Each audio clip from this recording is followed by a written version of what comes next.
Les invito, hermanos, a buscar en la palabra del Señor. En Mateo capítulo 27. Mateo capítulo 27.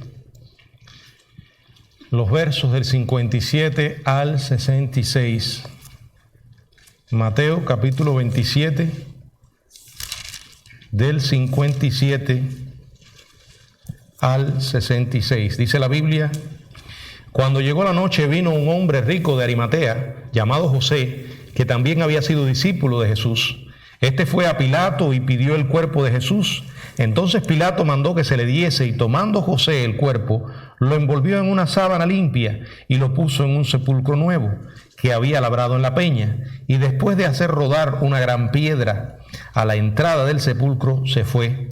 Y estaban allí María Magdalena y la otra María sentadas delante del sepulcro. Al día siguiente, que es de la preparación, se reunieron los principales sacerdotes y los ancianos, los principales sacerdotes y los fariseos ante Pilato, diciendo: Señor, nos acordamos que aquel engañador dijo, viviendo aún, después de 3 días resucitaré.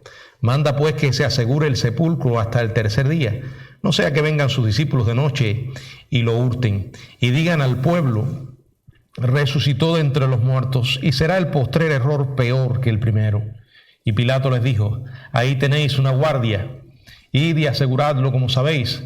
Entonces ellos fueron y aseguraron el sepulcro, sellando la piedra y poniendo la guardia. Padre, gracias te damos en esta hora por tu bendita palabra, y te estamos suplicando que tú nos guíes en este estudio de la misma. Señor, ilumina nuestras mentes para comprender tus verdades y danos un corazón humilde para obedecerlas. En el nombre de Jesucristo. Amén. Pueden sentarse, hermanos. Continuamos con esta serie de estudios sobre el Evangelio de Mateo. Hoy hemos titulado el estudio Providencia Asombrosa. Providencia asombrosa. En ninguna parte de la Biblia es más evidente la providencia asombrosa de nuestro Dios que en los acontecimientos relacionados con su sepultura. El relato de Mateo hace de la sepultura de Jesús un relato que transmite verdades sorprendentes que dan extraordinario testimonio de la supervisión de Dios en la forma como esta sepultura se realizó. Aunque se trata de una historia conmovedora e interesante, la sepultura de Jesús de algún modo puede parecer algo trivial y común cuando se compara con su muerte y resurrección, que en realidad fueron los acontecimientos más dramáticos y fundamentales. Sin embargo, su sepultura presenta evidencias, demostraciones del control soberano de Dios. Quiero invitarles a que juntos meditemos en este pasaje de Mateo 27, del verso 57 al 66, y vamos a ver en él esa asombrosa providencia de Dios manifestándose, como dije, en el control soberano de cada detalle. Primero, José de Arimatea. La Biblia nos dice en los versos del 57 al 60, cuando llegó la noche, vino un hombre rico de Arimatea llamado José, que también había sido discípulo de Jesús. Este fue a Pilato y pidió el cuerpo de Jesús. Entonces Pilato mandó que se le diese el cuerpo. Y tomando José el cuerpo, lo envolvió en una sábana limpia y lo puso en un sepulcro nuevo que había labrado en la peña, y después de hacer rodar una gran piedra a la entrada del sepulcro, se fue. Bueno, el primer centro de atención de este relato de Mateo tiene que ver con el cumplimiento de 2 profecías. Una de Isaías y la otra del mismo Jesús. Isaías 53 es la predicción más, digamos, detallada del Antiguo Testamento acerca del sufrimiento y de la muerte del Mesías. Incluida en esa profecía está la declaración del verso 9 de ese capítulo 53 de Isaías, que dice: se dispuso con los impíos su sepultura, mas con los ricos fue su muerte. Bueno, a pesar de que los enemigos de Cristo tenían sus intenciones perversas, a pesar de que pretendieron enterrar a Jesús con criminales comunes, el plan de Dios era otro. Era que fuera enterrado no con malvados, sino en la tumba de un hombre rico, quien por deducción sabemos que era además un hombre piadoso. La segunda profecía, cumplida en la sepultura de Jesús, fue la propia declaración que Jesús hizo, cuando en Mateo capítulo 12, verso 40, dijo: como estuvo Jonás en el vientre del gran pez 3 días y 3 noches, así estará el Hijo del Hombre en el corazón de la tierra 3 días y 3 noches. Bueno, la historia de la sepultura de Jesús no es más que una parte de todo ese inmenso cumplimiento abrumador de profecías que habían sido hechas sobre estos acontecimientos, demostrando que era Dios el que estaba en el asunto, demostrando que Jesucristo era realmente el Mesías prometido.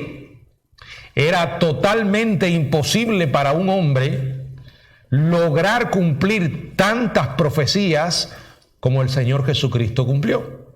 Y cuando miramos su sepultura, estamos mirando una parte de este cumplimiento. Este verso 57 comienza con una frase. La frase es esta: cuando llegó la noche. Esto se refiere al periodo desde las 3 hasta las 6 de la tarde, que los judíos consideraban el final del día y el inicio de la noche. Según Mateo capítulo 27, en los versos 46 al 50, fue cerca de la hora novena, o sea, la hora novena es las 3 de la tarde, que Jesús pronuncia sus últimas palabras en la cruz, y dice la Biblia: y entregó el Espíritu. Como ya dijimos, demostrando una vez más que era quien había dicho que era. A diferencia de nosotros, Él entregó su Espíritu.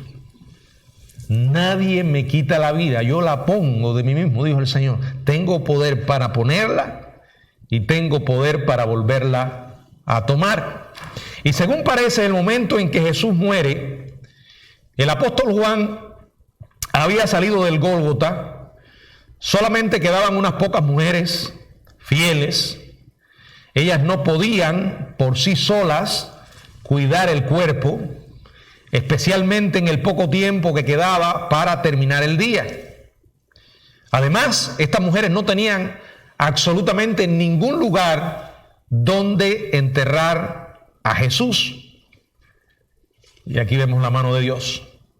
En el momento exacto, en el momento preciso, necesario, Dios mueve el corazón de un hombre piadoso. Por tanto, dice la Biblia, cuando llegó la noche, vino un hombre rico de Arimatea, llamado José, que también había sido discípulo de Jesús. Bueno, la comparación no se puede igualar, pero no podemos dejar de hacer la comparación, porque aquí estamos hablando de la muerte y la sepultura de Jesús. Pero ¿cuántas veces no hemos visto en nuestras propias vidas la mano de Dios, que en el momento exacto, en el momento de mayor necesidad, Dios se manifiesta? Yo sé que desde el punto de vista teológico no es correcto llamar a eso milagro, ¿no? Pero para mí es un milagro. no porque carezca quizás de la espectacularidad, de lo sobrenatural con lo que están llenos los milagros que aparecen en la Biblia. No por eso deja de ser milagro. Yo veo el milagro en que en el momento exacto de mayor necesidad, Dios contesta nuestra necesidad, nuestras oraciones. Aquí estaba la mano de Dios, porque Dios es real. Y no importa que nosotros no tengamos la capacidad para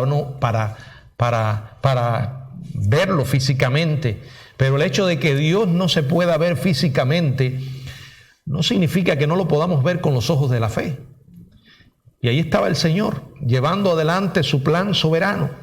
Y dice que allí movió el corazón de un hombre rico, en cumplimiento de las profecías. Un hombre llamado José, que también había sido discípulo de Jesús. No solo era un hombre rico, cumpliendo así la profecía de Isaías 53:9, sino que dice Marcos 15:43 que era un miembro notable del concilio, o sea, el Sanedrín. Y dice que además esperaba el reino de Dios. Sin embargo, al contrario de los otros miembros, la Biblia nos dice en el Evangelio de Lucas, en el capítulo 23, versos 50 y 51, lo siguiente de él. Dice que era un varón bueno y justo. Son expresiones para referirse a lo que tú y yo podríamos hoy llamar, en nuestro contexto, en el contexto de la gracia de la iglesia, un hombre cristiano. Era un hombre varón, bueno y justo. Y dice además que no había consentido en el acuerdo ni en los hechos de ellos. Esto es una expresión para referirse a que este hombre no estaba de acuerdo con ejecutar y condenar a Jesús. En algún punto, durante los últimos 3 años, José se había llegado a convertir en un discípulo de Jesús. Y como dice Juan en el Evangelio, en su Evangelio, en el capítulo 19, verso 38, que era un discípulo secreto por miedo de los judíos. Bueno, no podemos juzgar al pobre hombre. Comenzaba en su fe. ¿Cuántas veces no manifestamos una inmadurez semejante cuando comenzamos en los caminos del Señor?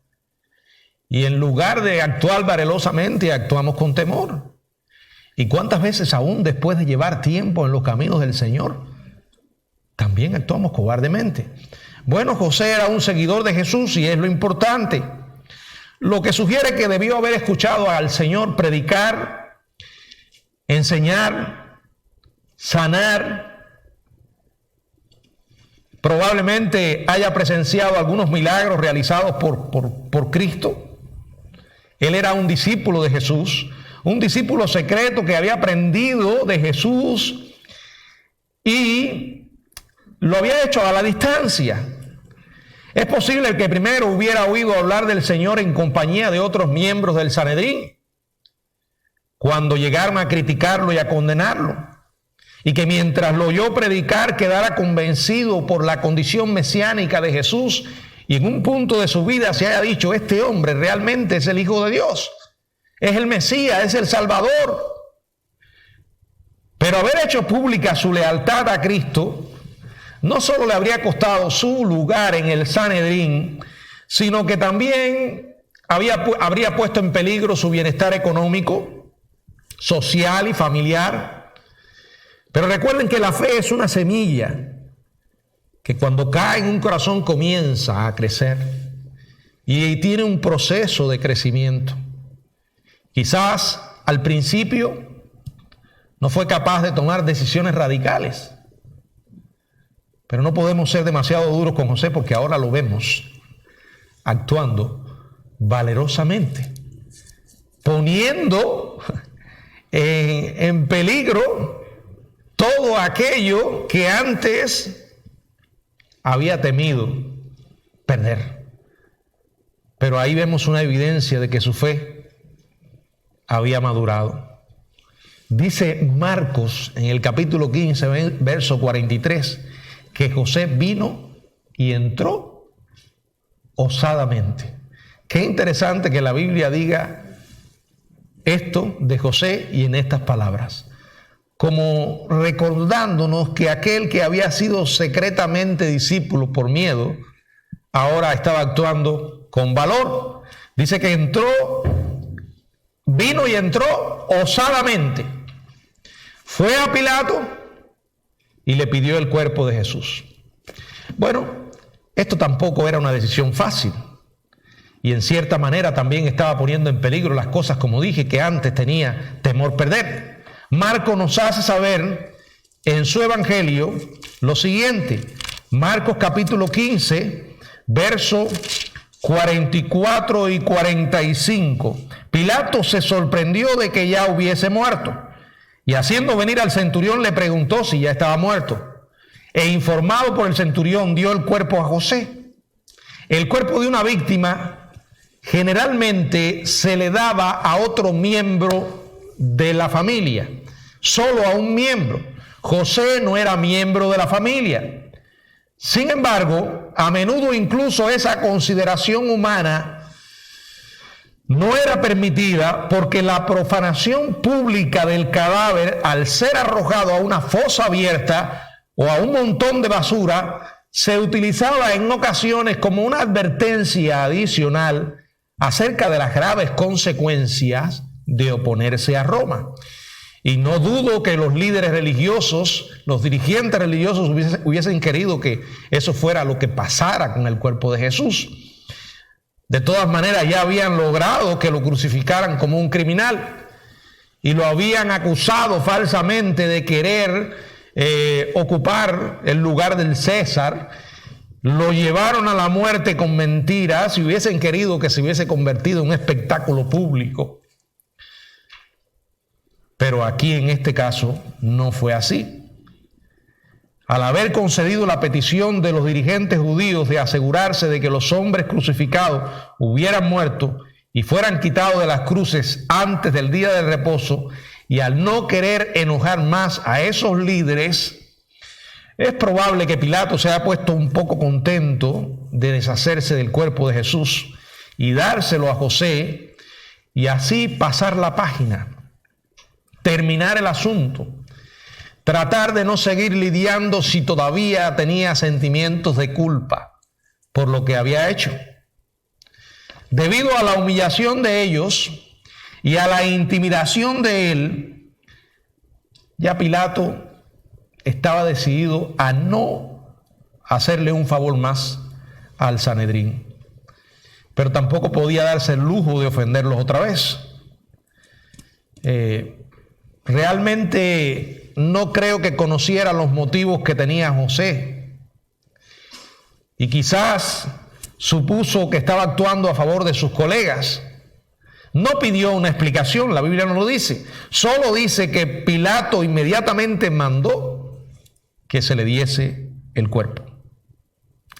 No importa quiénes sean los personajes que actúan en el escenario,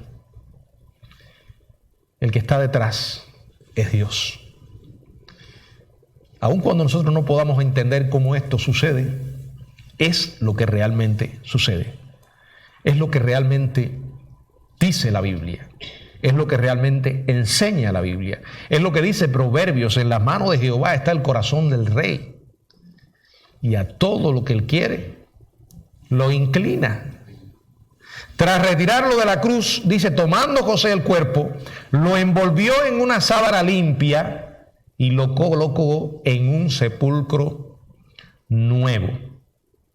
Dice además que este sepulcro había sido labrado en la peña, en la roca. Ahora, a causa de la devoción que le tenía a Cristo y que la tumba se hallaba cerca del Gólgota, parece que aunque José era un hombre rico y como tal tenía varios criados que le servían, él mismo tomó el cuerpo. Juan nos informa que hubo otro que le ayudó en el proceso. ¿Saben quién fue? Nicodemo. ¿Quién era Nicodemo? un principal entre los judíos. ¿De qué recordamos a Nicodemo? ¿De qué? ¿Pero de qué recordamos? Juan capítulo 3, la historia del nuevo nacimiento. Os es necesario nacer de nuevo. Jesús le dio a Nicodemo una de las enseñanzas más grandes que encontramos en toda la Biblia. Este era un importante fariseo. Se unió a José en el sepulcro. Y dice la Biblia, en Juan capítulo 19, versos 39 y 40, que no vino con las manos vacías. Trajo un compuesto de mirra y de aloes, como 100 libras. Estos eran elementos que se usaban para preparar el cuerpo. Es interesante que a pesar de que todos estos discípulos habían escuchado una y otra vez que Jesús resucitaría, no actuaban como si realmente eso fuera a pasar. Bueno, ellos comenzaban en su andar de fe. Había muchas cosas que desconocían. Pero ¿cuántas veces nosotros no conocemos cosas que dice la Biblia con toda claridad? No lo dice una sola vez, lo dice muchas veces y actuamos como si nunca fuera a suceder. Por ejemplo, la segunda venida de Cristo. Él dijo en Juan capítulo 14, vendré otra vez. Pero la realidad es que vivimos en ocasiones como si eso nunca fuera a pasar, ¿verdad? Ahora dice allí que trajo un compuesto de mirras y de aloes como de 100 libras. Y entre José y Nicodemo tomaron pues el cuerpo de Jesús, lo envolvieron en lienzos con especias aromáticas, según es costumbre sepultar entre los judíos. A veces hay personas que me preguntan una y otra vez este tema.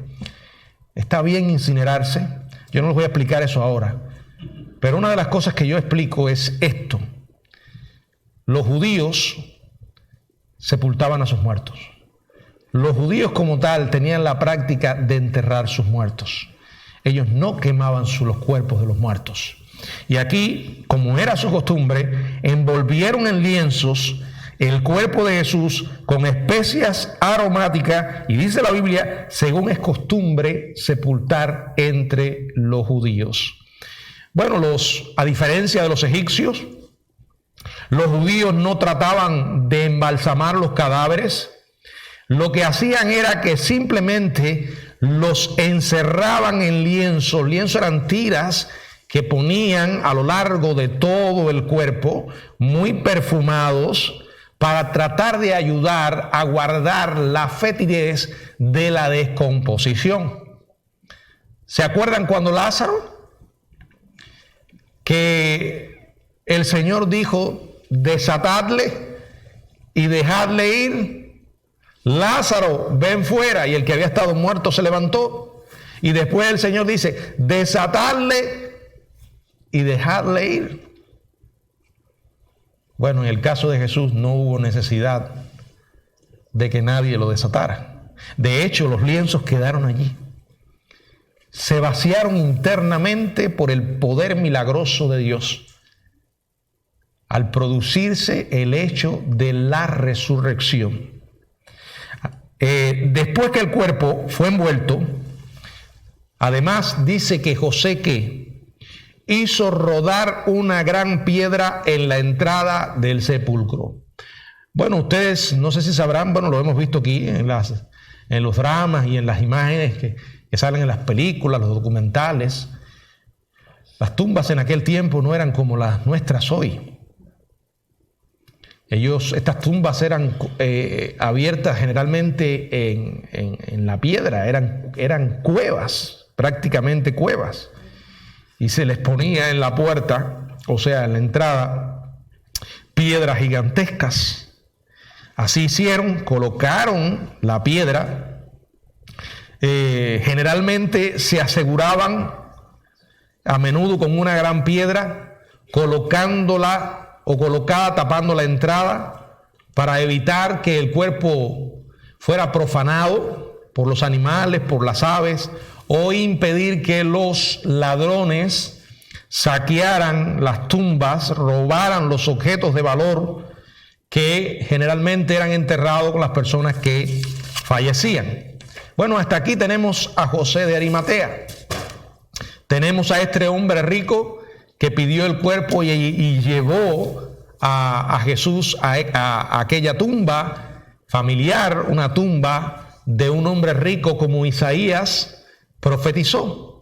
Ahora veamos a las dos Marías. Dice el verso 61, y estaban allí María Magdalena y la otra María sentadas delante del sepulcro. Bueno, a fin de dar a la deidad de Cristo una manera extraordinaria y maravillosa, se usa un segundo grupo de personas en la sepultura de Jesús. De las muchas mujeres, según dice la Biblia, que habían observado la crucifixión desde lejos y que fielmente habían servido a Jesús durante su ministerio, como vimos en el verso 55 y 56, solo María Magdalena y la otra María. ¿Quién era la otra María? Bueno, la otra María era la madre de Jacobo, el menor, y de José. Así lo dice la Biblia en Marcos, en el capítulo 15, verso 47. No lo vamos a leer. Habían seguido a José de Arimatea hasta la tumba, después de ayudar a José y a Nicodemo en la labor de envolver a Jesús en especias, en las especies, y que la gran piedra fuera colocada para asegurar el sepulcro. Ellas se quedaron sentadas delante del sepulcro. Al parecer, José y Nicodemo se fueron. Esas mujeres se encontraban solas, rodeadas de una profunda tristeza. Su maestro había muerto. Ahora, la contribución de estas dos mujeres no es realmente evidente hasta temprano el domingo por la mañana, cuando ellas vuelven al sepulcro para terminar de ungir el cuerpo. En ese momento, estas dos mujeres se convirtieron en los primeros testigos de la resurrección. Y es interesante porque eran mujeres. Y en aquel escenario y aquella cultura, la palabra de la mujer no valía absolutamente para nada. Que si realmente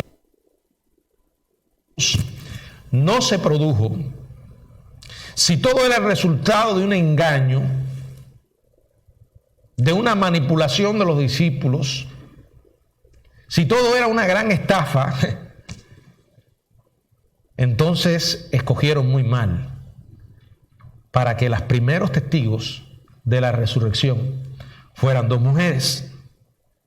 Cuando llegaron, dice la palabra que un ángel ya había retirado la piedra de la entrada. Y ellas entraron al sepulcro en Marcos capítulo 16, versos 4 y 5.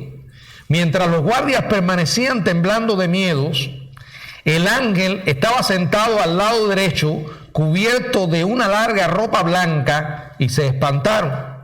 Mas él les dijo: no os asustéis, buscáis a Jesús Nazareno, el que fue crucificado, ha resucitado, no está aquí. Mirad el lugar donde le pusieron. Miren, Dios no escoge como nosotros. Los pensamientos de Dios no son nuestros pensamientos. Si tú y yo hubiésemos estado en eso, no habríamos escogido a dos mujeres, y menos en aquellas condiciones. Sin embargo, el Señor no escogió a alguno de los discípulos, sino más bien a dos mujeres como las testigos principales de la resurrección de Jesús, de Cristo. María no solo fue una de las dos primeras en saber de la resurrección, sino que fue la primera a quien el Señor se le aparece. Su historia está relatada en el Evangelio de Juan, capítulo 20, verso del 11 al 17. Los pensamientos de Dios.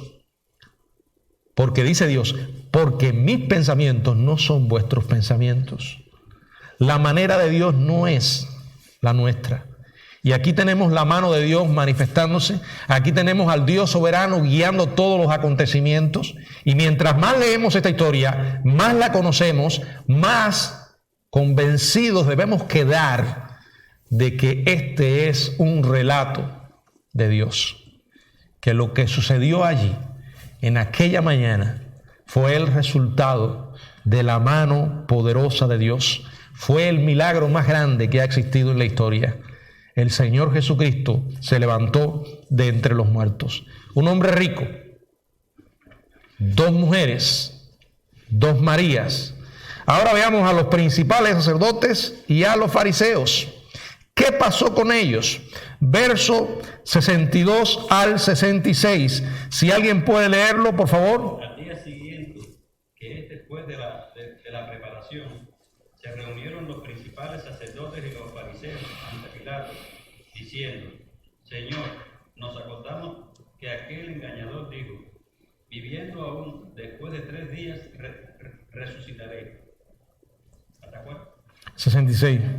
Manda pues que se asegure el sepulcro hasta el tercer día, no sea que vengan sus discípulos de noche y lo hurten, y digan al pueblo: resucitó entre los muertos, y será el postrer error peor que el primero.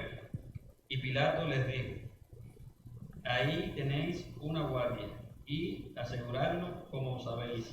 Entonces ellos fueron y aseguraron el sepulcro, sellando la piedra y poniendo la guardia. Bueno, el tercer grupo, dirigido de manera providencial por Dios, con relación al entierro de Jesús, fueron los principales sacerdotes y los fariseos. Y sin querer, sin darse cuenta ellos, fueron un testimonio más de la deidad de Jesús. Como ya se indicó, al día siguiente de la crucifixión era de reposo, por lo cual el día anterior era la preparación. A pesar de que ahora Jesús estaba muerto, estos hombres aún se hallaban preocupados por la influencia que él pudiera representar, por lo que pudiera suceder después. O sea, no solamente le temieron vivo, aún le seguían temiendo muerto.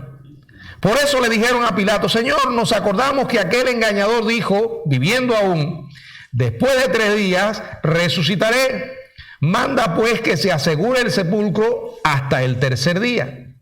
O sea, aún en su muerte, los enemigos de Cristo lo despreciaron con tanta vehemencia que no mencionan su nombre. No sé si se dan cuenta. Nos acordamos que aquel engañador, para ellos él era un engañador. ¿Quién era realmente el engañador?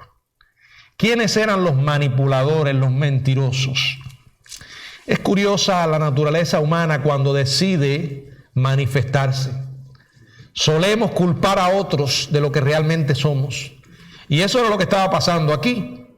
Manda pues que se asegure el sepulcro hasta el tercer día. No mencionan su nombre. Lo despreciaron que ni siquiera lo mencionan. Se refieren a él como un engañador. Bueno, si en aquella mañana Jesús no se hubiera levantado de entre los muertos, entonces tenían todo el derecho de llamarlo un engañador. Bueno, no un engañador, el más grande de todos los engañadores. Por eso es que siempre repito esto, porque es esencial. Una persona no puede mirar a Jesús como un ejemplo moral, como un gran líder, y despreciarlo como Salvador y Señor. Porque si Él no es quien dice que es, entonces tampoco es lo otro. Porque si Él no es Dios, si Él no es el Señor, entonces tampoco puede tomarse como un ejemplo.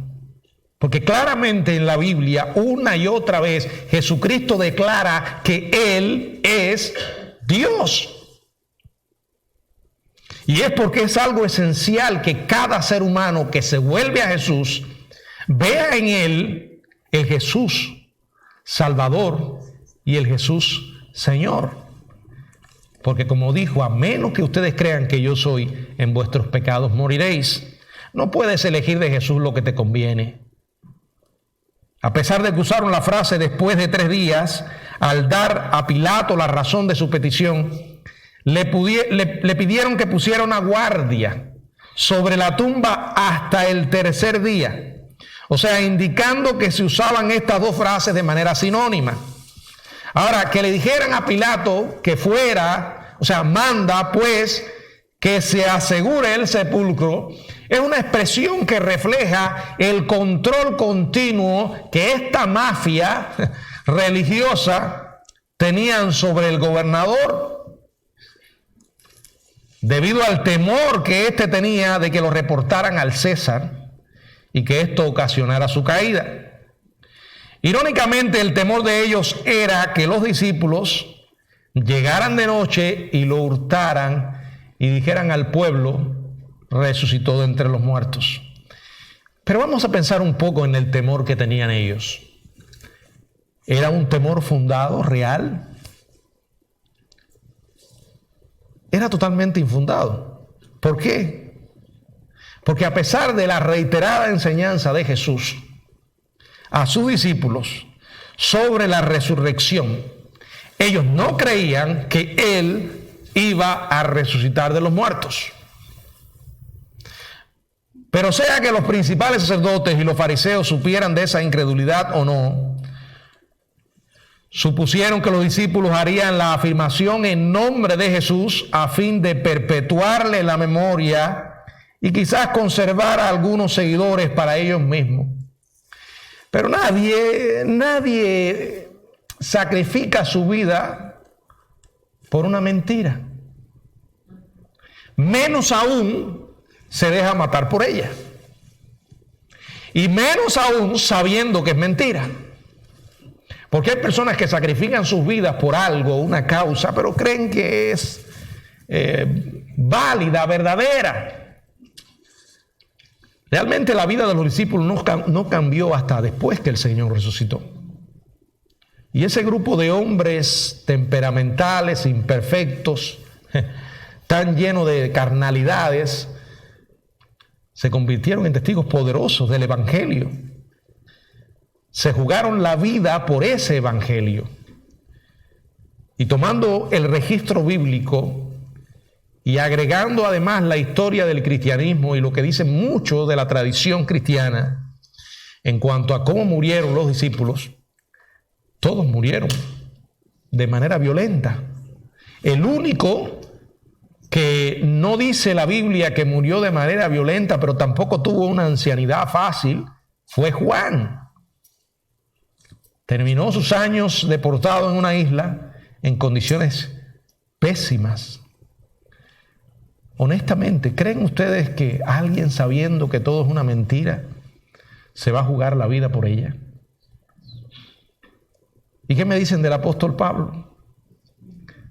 Aquel hombre que testificó haber conocido al Señor o haberle visto resucitado y haberse convertido en un apóstol, haber sido transformado de un fanático religioso a un apóstol de Jesucristo. Le aseguraron a Pilato que si tal cosa ocurría, será el postrer error peor que el primero.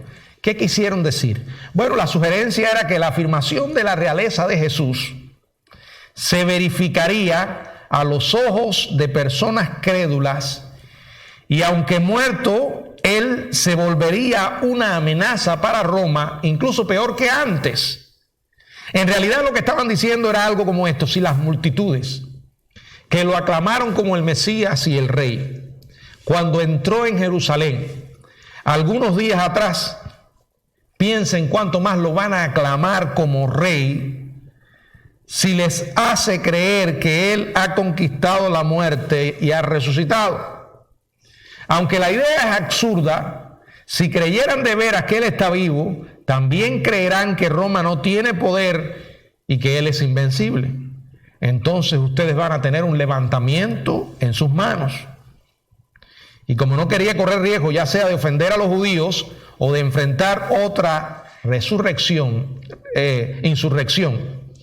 Pilato les dice: ahí está la guardia, tómenlo y aseguren como sabéis.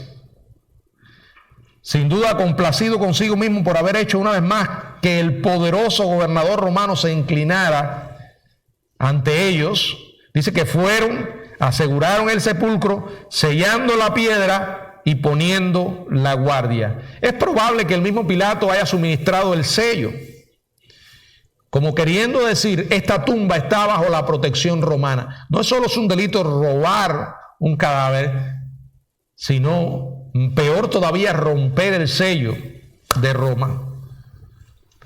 El propósito de los dirigentes judíos, ¿cuál fue? Bueno, asegurar, de los dirigentes judíos y de Pilato, asegurar que no se fuera a producir ese robo, ese engaño. Pero el propósito del Señor fue tomar el antagonismo incrédulo de ellos y usarlo para demostrar la resurrección y la deidad de Cristo.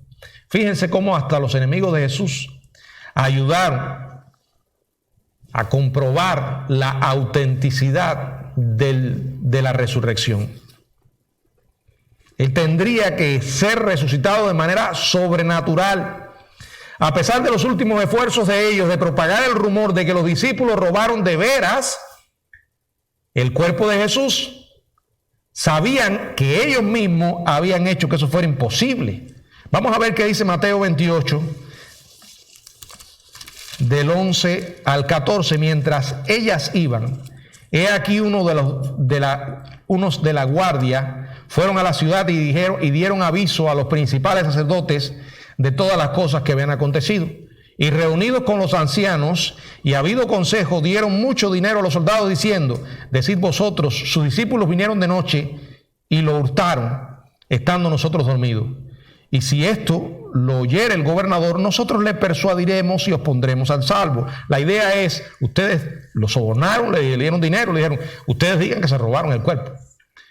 Bueno, nosotros le vamos a proteger, porque si ellos decían eso, le podía costar la vida. Bueno, los estaban comprando.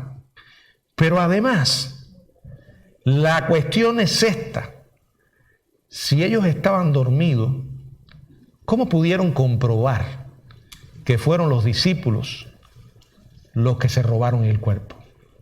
No, porque yo abrí un ojo y vi que era un discípulo.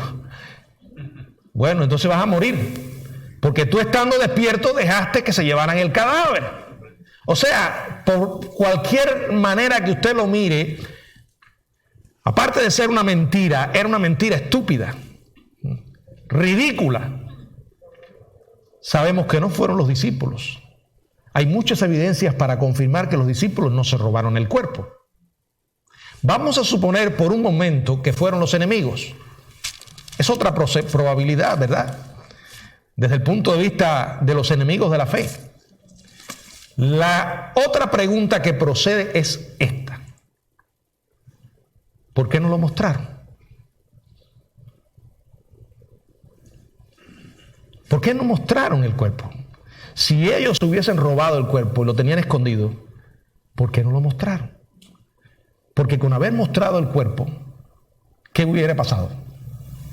Toda la historia había terminado ahí.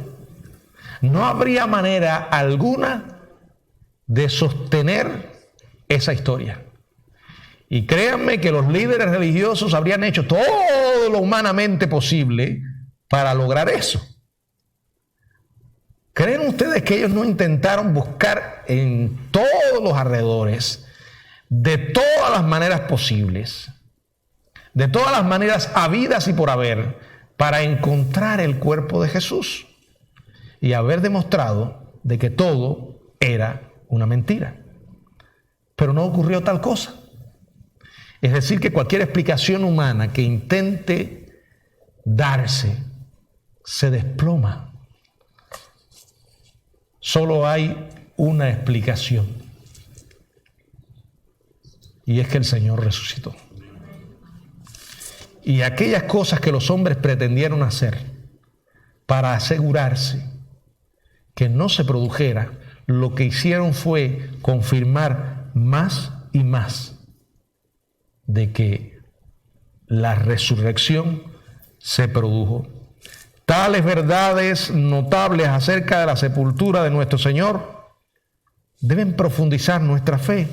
Cuando no podemos ver por qué estamos atravesando por problemas y conflictos, debemos aferrarnos a la certeza de que el poder soberano y providencial de Dios se mueve en medio de cualquier circunstancia y todo se lleva adelante con un propósito para su gloria y para el bien de aquellos que le aman. Hoy nos gozamos en ver esta historia y en creerla y en tener la mayor confirmación que podemos tener, que un día tú y yo conocimos a ese Cristo resucitado. Un día como el apóstol Pablo, en el camino de destrucción y muerte que llevábamos, conocimos al Salvador. Él cambió y transformó nuestra vida. He ahí lo esencial de la resurrección, porque si Cristo no resucitó, vana es nuestra fe, vana es entonces nuestra predicación.